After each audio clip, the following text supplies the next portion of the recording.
ఈరోజు నేను మీకు వినిపించబోయే కథ 'అత్తా కోడలియం'. ఈ కథను రచించిన వారు జిఎస్ లక్ష్మి గారు. ఏంటి ఇప్పుడు దుబ్బుతున్నాడు? వెనుక బాల్కనీలో ఓ మూలకి ఉన్న చిన్న రోటి ముందు ముక్కాలి పీట మీద కూర్చొని రోట్లో పొత్తాన్ని గిరగిరా తిప్పుతూ చకచకా రుబ్బుతున్న పార్వతమ్మ వెనుక నుంచి వచ్చిన కోడలి ప్రశ్నకి ఒక్కసారిగా ఉలిక్కిపడింది.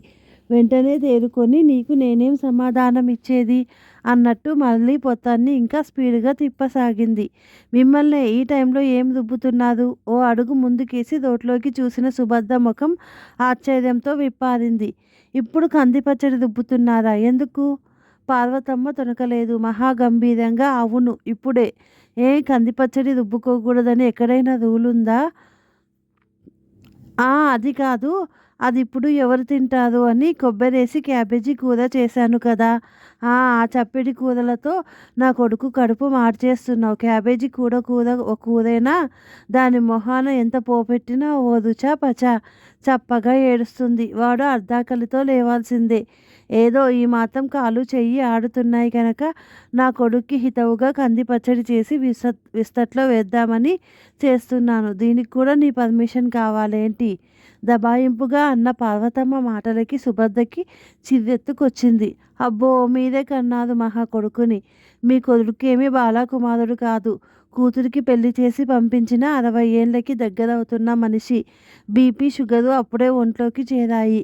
అవన్నీ చూసుకుంటూ నేను జాగ్రత్తగా ఆయనకి వండి పెడుతుంటే మీకే ఏదో మహాప్రేమ ఉన్నట్టు ఈ రాత్రిపూట కంది పచ్చడి చేసి ఆయన విస్తట్లో వేస్తే ఆయనకి అరగద్దు. తర్వాత ఏవైనా అజీర్ణం గట్రా పట్టుకుంటే ఎవడు పడతాడు బాధ? నేనేగా. అలాంటి అజీతి రోగేం కాదు నా కొడుకు. రాళ్ళు తిన్నా హరాయించుకోగలడు. నీకే ఎక్కడ లేని సుఖరాలను పని చేయాల్సి వస్తుందని తినడం మానేసే. నువ్వు కూడా చెప్పడమే నాకు. పార్వతమ్మ మాటలకి తిక్కరేగింది సుభద్రకి. మరే మేం సుకుమారులమే. అందుకే మాకు సూకరాలు. మీరంతా బండ మనుషులు. రాళ్ళ తిన్నా హరాయించుకుంటారు. నాకెందుకు ఈ అక్కర్లేని వెంపలాట? మీరు మీ కొడుకు చూసుకోండి. అయినా శుభ్రంగా మిషన్ ఉండగా ఈ రోటితో తంటాలు పడ్డం ఎందుకు? ఆనక ఒళ్ళు నొప్పులంటూ మంచాన ఎక్కడం ఎందుకు? మూతి తిప్పుకుంటూ కొంగు నడుం చుట్టూ దోపుకుంటూ విసురుగా వంటింట్లోకి వెళ్ళింది సుభద్ర. మిషన్లో రుబ్బాలిట కందిపచ్చడి మిషన్లో. ఈవిడ గారింకా చెప్పలేదనే కాబోలు. నేను రోటి ముందు కూర్చుంటా. అయినా ఎద్దుకేం తెలుసు అటుకుల రుచి అని. రోట్లో రుబ్బే కందిపచ్చడి రుచి దీనికి మొహానికేం తెలుస్తుంది? ఇంగువ బాగా దట్టించి కనుక పోపు పెడితే ఈ పచ్చడికి ఆ వాసనకి లంకనాలు చేసేవాడు కూడా లేచి విస్తరి ముందు కూర్చుంటాడు. వాడు బొత్తిగా నోట్లో నాలుక లేనివాడు కనుక అమాయకుణ్ణి చేసి కొంగున కట్టేసుకుంది. అది విస్తట్లో వేసింది తినడమే తప్పితే ఒక్కనాడైనా నోరు విప్పి ఇది చెయ్యమని దాన్ని అడిగాడా? వెర్రినాగన్న. ఏదో వాడు కడుపు నిండా ఏం తింటాడో తెలుసు కనుకనే అడగకుండానే అమ్మని కనుక ఇలా తంటాలు పడుతున్నాను. కనీసం ఈ పూట అయినా వాడికి ఇష్టమైన ఈ కంది పచ్చడితో బిడ్డ కడుపు నిండా తింటే చాలు అంది. అవును ఇంతకీ ఈ పూట ఇది అన్నం వండిందా రొట్టెలు చేసిందా? కంది పచ్చడి రొట్టెల్లో ఏం బాగుంటుంది అని నెమ్మదిగా గొనుక్కుంటూ కోడలు అన్నం వండిందో లేదోనని అనుమానం రాగానే గట్టిగా ఓ కేక పెట్టింది పార్వతమ్మ. ఇదిగో పిల్ల, ఈ పూట రొట్టెలు చెయ్యకు. అన్నం కూడా ఓ గుప్పెడు బియ్యం ఎక్కువే పడేయి. కంది పచ్చడంటే వాడు 2 మెతుకులు ఎక్కువే తింటాడు. అత్తగారు పార్వతమ్మ పెట్టిన కేక విన్న సుభద్ర విసుక్కుంది. ఈవిడ చాదస్తంతో చేస్తున్నాను అనుకుంటూ రొట్టెల కోసం కలిపిన పిండిలో అత్తగారికి కావలసిన 2 రొట్టెల వరకు అయ్యే పిండిని మటుకు పైనుంచి మిగిలినది ఫ్రిడ్జ్లో పెట్టేసి కుక్కర్ పెట్టడానికి బియ్యం డబ్బా మూత తీసింది. హాల్లో రాఘవతో పాటు స్పీకర్ ఫోన్లో వీళ్ళిద్దరి సంభాషణ వింటున్న రాఘవ కూతురు సరోజ పక్కున నవ్వింది. విన్నావా అమ్మా? నీకేం, నువ్వెళ్ళి ఢిల్లీలో కూర్చున్నావు. నాకు మటుకు వీళ్ళ గొడవ తప్పడం లేదు. రాఘవ మాటలు విన్న సరోజ నవ్వుతూనే చెప్పింది. పెళ్ళయ్యేదాకా రోజు నా పెంపకం గురించి ఇద్దరు ఇలాగే గొడవ పడేవారు నాన్న. ఇప్పుడు నీ గుర్తించన్నమాట. మొత్తానికి నీకు కాలక్షేపం బాగానే ఉంటుందిలే. ఏం చేస్తావమ్మా? ఇద్దరు ఇద్దరే. ఇద్దరికీ నువ్వన్నా, నేనన్నా మమకారమే. ఎవరి పద్ధతిలో వాళ్ళు దాన్ని చూపించడానికి చేసే ప్రయత్నమే ఇది అంటూ తేల్చేశాడు రాఘవ. సరే నాన్న, ఇంక ఇవాళ కుదరదులే గానీ రేపు మాట్లాడతాలే వాళ్ళిద్దరితో అంటూ ఫోన్ పెట్టేసింది సరోజ. రాఘవ తీరుబడిగా కూర్చొని క్రికెట్ చూడ్డం మొదలుపెట్టాడు టీవీలో. కానీ క్రికెట్ కామెంటరీ కన్నా గట్టిగా అత్తాకోడళ్ళ సంభాషణ రాఘవ చెవిలో పడుతోంది. అన్నం వండాలట. అన్నం 2 పూటలా ఆ అన్నం తినకూడదని ఎంతమంది డాక్టర్లు చెప్పడం లేదు. కార్బోహైడ్రేట్లు ఎక్కువగా తినకండో అని ముప్పొద్దులు అందరూ డాక్టర్లు ఆ టీవీలో ఘోష పెడుతూనే ఉంటారు. కానీ ఇలాంటి చాదస్తం మనుషులు వినిపించుకుంటేనా? సుభద్ర బియ్యం కడుగుతూ ఎంత నెమ్మదిగా విసుక్కున్నా ఆ మాటలు పార్వతమ్మ చెవిలో పడనే పడ్డాయి. అవునమ్మా, కడుపు నిండా తినమనడం కూడా చాదస్తమైపోయింది ఇంట్లో. అక్కడికి పెద్దాడికి చెబుతూనే ఉన్నాను, చిన్నాడికి దగ్గరకు వెళతాను టికెట్ కొని రైలెక్కించదా అని. అక్కడైతే ఎంచక్కా వంటిల్లంతా నా అజమాయిషీలోనే ఉంటుంది. ఏం చేసినా సంబరపడిపోతూ తింటారు చిన్నాడు, వాడి పెళ్ళాం, పిల్లలు. అక్కడందరూ నన్ను నెత్తిన పెట్టుకుంటారు. నీలా నువ్వంటూ పడిపోదు. ఎందుకు పెట్టుకోరు? ఇద్దరు ఉద్యోగాలు చేసేనా వాళ్ళయే. ఇంటికొచ్చేసరికి వేడివేడిగా వేపుళ్ళు, కంది పచ్చళ్ళు చేసి పెడితే తినడానికి ఏం తీపరం. అయ్యో, పెద్దావిడ చేత చేయించుకుంటున్నామే అన్న ఇంగిత జ్ఞానం కూడా లేదు వాళ్ళకి. అలాంటి వాళ్ళే నచ్చుతారులేండి మీలాంటి వాళ్ళకు. తీయగా కబుర్లు చెప్పి ఇంటరి చాకిరీ చేయించుకుంటారు. అక్కడికే వెళ్ళండి, ఎవరొద్దన్నారట అంది ఉమ. మరే, నీ పర్మిషన్ కోసమే చూస్తున్నాను.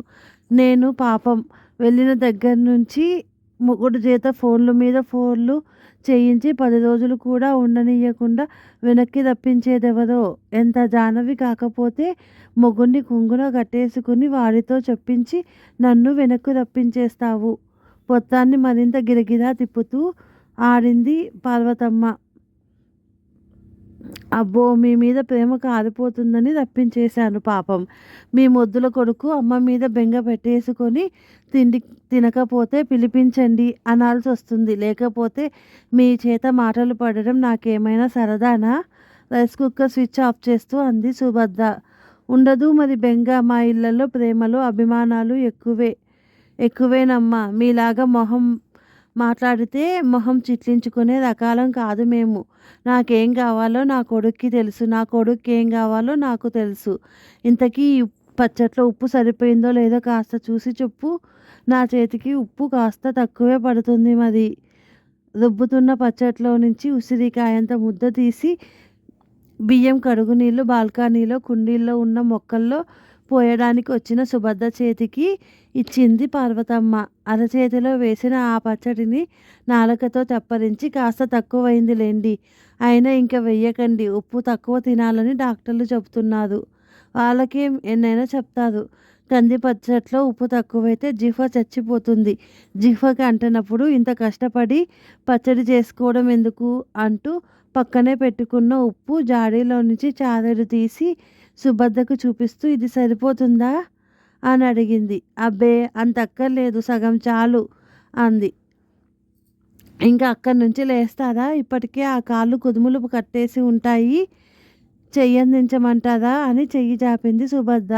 ఇంతలో హాల్లో నుంచి రాఘవ, సుభద్ర నీకేదో ఫోన్ వచ్చింది అని పిలవడం వినిపించింది.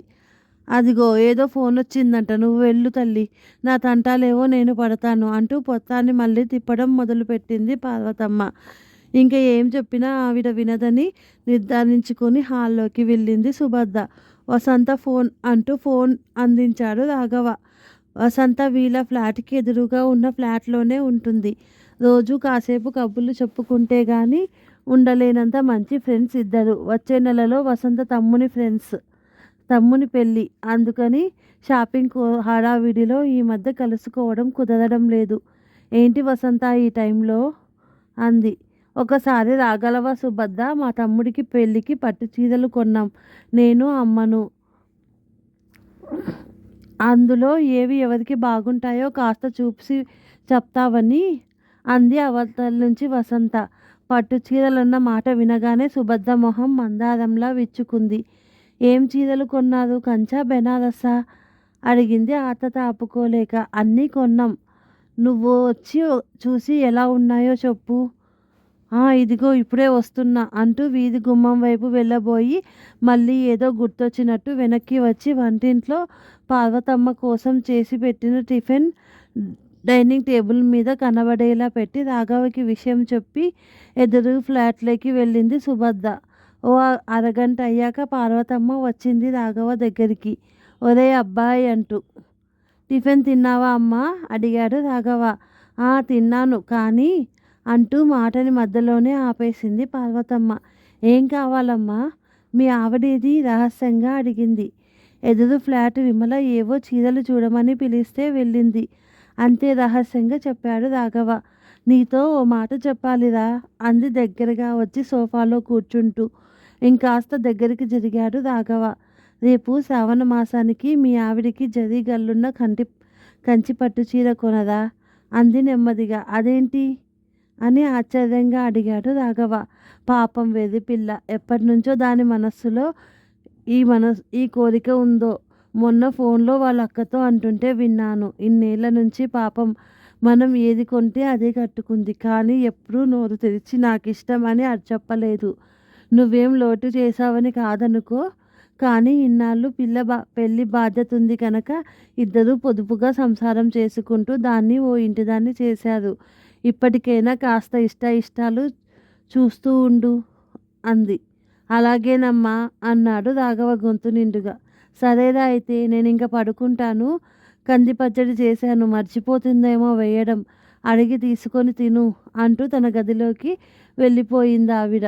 సీరియస్గా క్రికెట్ చూస్తున్న రాఘవ మీద ఏదో పడినట్టవడంతో ఒక్కసారిగా ఉలిక్కిపడ్డాడు. తీసి చూస్తే అదేదో ఆయింట్మెంటు. గబుక్కున వచ్చి దాన్ని అందుకుంది సుభద్ర. అయ్యో చూడలేదండి, ట్యూబ్లో ఇంకేమీ లేదని పక్కన పడేస్తుంటే పొరపాటున మీ మీద పడింది. నువ్వెప్పుడొచ్చావు వసంత వాళ్ళ ఇంటి నుంచి అని అడిగాడు రాఘవ. ఇందాకనే వచ్చాను. మీరాకు క్రికెట్లో మునిగిపోయున్నారు. ఏ దొంగైనా ఇంట్లో చెరపడితే అంటూ సుభద్ర టేబుల్ మీద కుప్పగా పోసిన ట్యాబ్లెట్లో ట్యూబుల్లో దేనికోసమో సీరియస్గా వెతుకుతుంది. ఏం కావాలి అని అడిగాడు. పెయిన్ బామ్ అండి. ఎక్కడో ఇక్కడే ఉండాలి. నడుము నొప్పిగా ఉందా? నాకు కాదు, మీ అమ్మగారికి. చూడండి, కాళ్ళు రెండు ములుచుకొని ఎలా పడుకున్నారో. ఒంట్లో ఓపిక లేకపోయినా ఆ చిన్న ముక్కాలి పీట మీద కూర్చొని ఇప్పుడు ఆ కంది పచ్చడి దుబ్బకపోతేనేం? ఇంతోటి రుచి మిక్సీలో వేస్తే రాదట, చాదస్తం కాకపోతే. మీరైనా చెప్పచ్చుగా. అబ్బే, గుళ్ళో విగ్రహంలా అన్నీ వింటూ అలా కూర్చుంటారు తప్పితే పెదవి మెదపరుగా అంటూ అటుపక్కన దొరికిన పెయిన్ బాము ఆయింట్మెంట్ ట్యూబ్ పట్టుకొని పార్వతమ్మ గదిలోకి వెళ్ళిన సుభద్ర మాటలు అక్కడి నుంచి హాల్లో ఉన్న రాఘవ చెవిలో కూడా పడ్డాయి. ఓసారి కాకపోతే ఓసారైనా చెప్పిన మాట వినాలి. మీరేమైనా బాలకుమారి అనుకున్నారా? రోట్లో కంది పచ్చడి రుబ్బడానికి ఆ కాళ్ళిలా చాపండి, కాస్త మందు రాస్తాను. రోజు రోజుకి మీ చాదస్తంతో చస్తున్నాను. ఇప్పుడు మీ అబ్బాయి ఆ కంది పచ్చడి తినకపోతే వచ్చే నష్టమేమిటో. ఏం చేస్తాం, నాకు తప్పుతుందా? పెద్దవారు అలా కాలు ముసుగ తీసుకుంటూ పడుకుంటే ప్రాణం ఉసూరు మనదు. ఇదిగో ఇప్పుడే చెబుతున్నాను, మీరు మళ్ళీ ఇలాంటి బండ పనుల జోలికి వెళితే మటుకు నేను మా పుట్టింటికి వెళ్ళిపోతాను. మీరు మీ అబ్బాయికి కంది పచ్చడే రుబ్బి పెట్టుకుంటారో కందా బచ్చలే చేసుకుంటారో మీ ఇష్టం అంది సుభద్ర.